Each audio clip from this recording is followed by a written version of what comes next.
Hey there, travelers. Mag and I here on day 105 of our trip around the United States.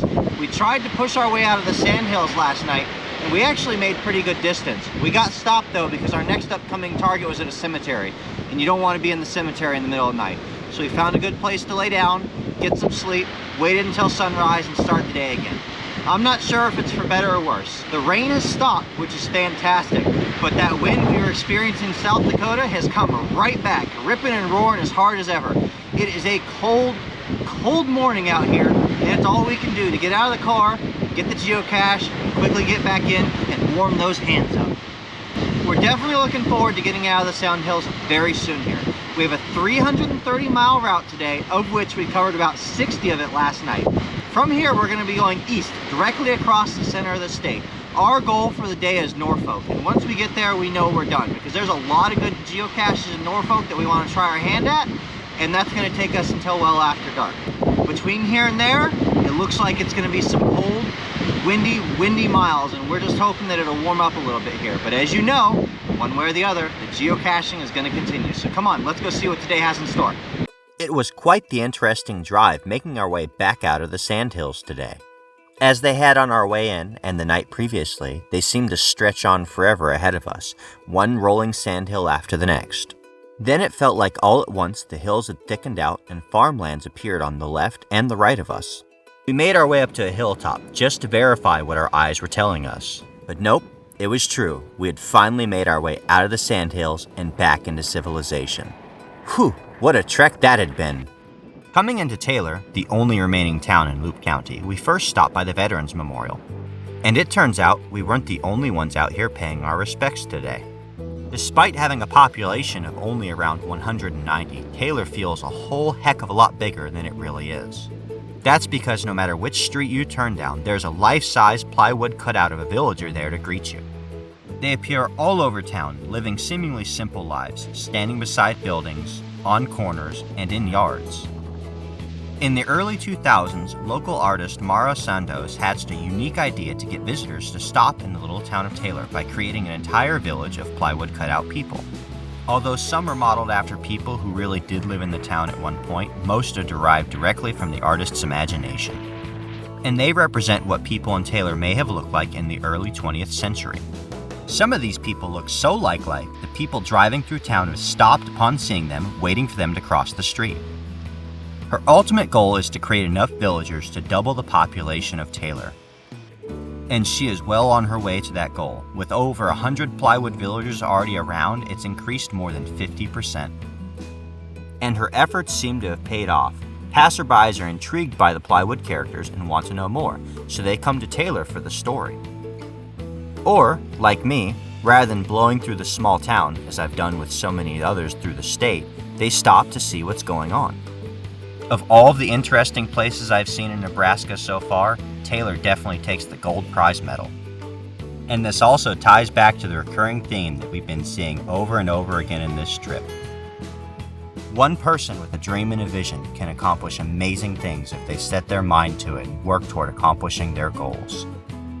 And who knows, maybe the next time you're in Nebraska, you'll have an opportunity to come to Taylor and meet all of the villagers for yourself. They really are a wonderful group of people, each with their own unique personality or character, even if they can't hold a conversation all that well. And now that we've made our way out of the country, I think it's well past time that we go and find a couple of geocaches.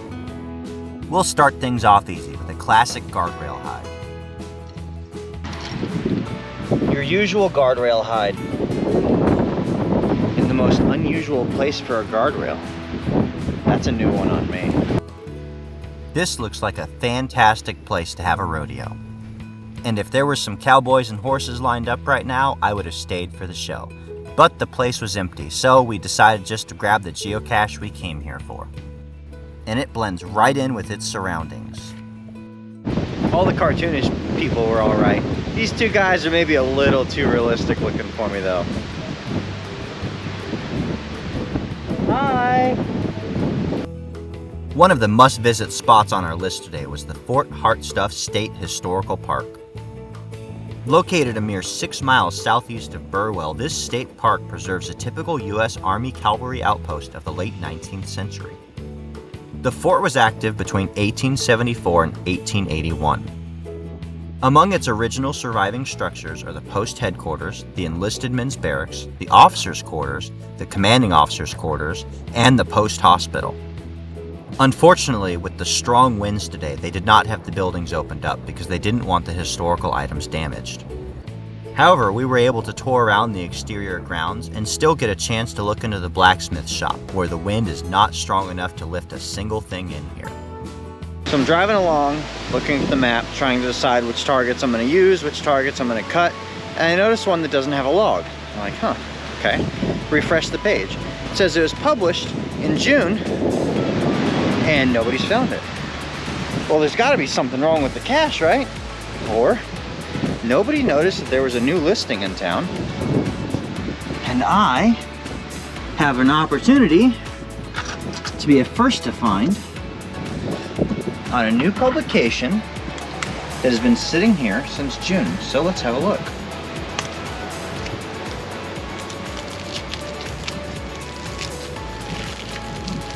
Ooh, log coming out of the baggie. What's gonna happen here?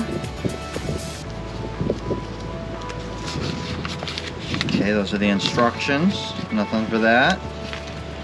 Here we go. Here we go. Unrolling the logbook. Oh, would you look at that? Somehow, some way, this has been sitting on the map since June and nobody's found it. Until now. First to find! Woo-hoo-hoo-hoo! What would possibly make you think it's a windy day today? Just keeps flying by. I would say it's safe to say we found where all of that stuff is blowing away and collecting at. What is this? Look, it's just piled up over here. It's kind of soft and fluffy though. I can like hide in here. Ready, set. No more mag. On our final approach to Norfolk, we targeted a pair of caches hidden almost 20 years ago that both promised great views of the area. And you know what? They both delivered on those promises. And not only does this geocache feature a spectacular view, but it also comes with an ammo can. Oh yeah, always love finding these. And I was also pleased to see that there was plenty of stuff in here for trading. It's always nice to know if somebody were to find the geocache, there's plenty of things for them to choose from. And then we had finally made it to our destination for the day, Norfolk, with a booming population of 25,000. We just made it to the edge of Norfolk. Our miles for the day are done. And now it's time for us to be able to play and enjoy the targets that we want to have a good time with. So let's see what's coming up. An orienteering style letterbox. I'm a big fan of these. So we gotta go ahead and start off on the trail right here. Aichan was awake when we arrived in Norfolk, which was fantastic because this geocache provided us just the right opportunity to take a nice walk through the park. Aichan, it says take a right at the fork. Take a right. There we go, good choice. That's a pretty nice hilltop view. Looks like we might be getting close. Oh, look at that. Oh yeah, she's in there all right. The fun thing about this kind of tree is getting to it though. That's where these come in handy.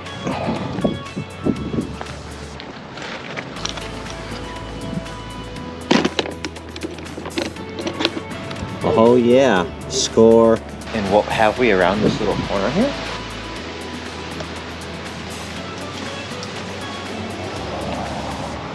Another ammo can. There's nothing quite like coming into a city and finding a bunch of ammo cans instead of micros. Now let's see what we've got going on inside of here. It's empty. An urban ammo can like this definitely deserves more swag than that. Let's load her up. We got a tennis ball, a wristband, shoulder bag. Got some smaller items as well. There we go. And the logbook. Now she's ready to go. For our final stop of the day, we made our way over to Burgess Park, the former home of the Norfolk Brick and Tile Company, now owned by the Elkhorn Valley Historical Society. Once known as the Clay Pit, this park was a brick company in operation from 1888 until 1907, where it was finally converted into a park. Well, travelers, that's a wrap to another day geocaching out here in Nebraska. And despite the weather, it turned into a pretty good day. This morning, when we woke up, it was howling wind and pouring rain. We sat in bed, we did our thing, we got ready for the day, and by the time we were ready to move, the rain had stopped and it was just howling wind. At that point, I saw the silver lining in it. It could have been windy, cold, and raining, but it was just windy and cold. And one or the other is way better than both of them together at the same time. So I'm taking what I can get out of that and calling it. We did not end up pushing our way out of the Sand Hills yesterday like we'd wanted to, because those cemeteries hemmed us up once we got so far. But ended up being a good place for us to stop, a good way for us to wait out the rain at the right time, and it ended up being a great tour of the town in the morning. Taylor really caught us by surprise with all the people that were hanging around town, and it really made it feel like it was a big place, even though it really wasn't. That wind stuck with us pretty much all day long until we finally crossed out of the region where the Sand Hills are. Once we got to somewhere where there was a little bit more trees and the hills had a little bit more volume to them, that wind finally started to die down a little bit. Now it's at a very manageable level, which is fantastic. We're going no further than Norfolk tonight. Tomorrow is a very easy day. We've only got about 130 miles, so we're going to try and geocache our entire target list. Not something we do very often. For now, we're going to get a hot shower, a hot meal, and a good night's rest before a good day of geocaching tomorrow. Thank you for joining us. Like this video, subscribe to stay tuned for daily updates, and we'll see you out on the trails.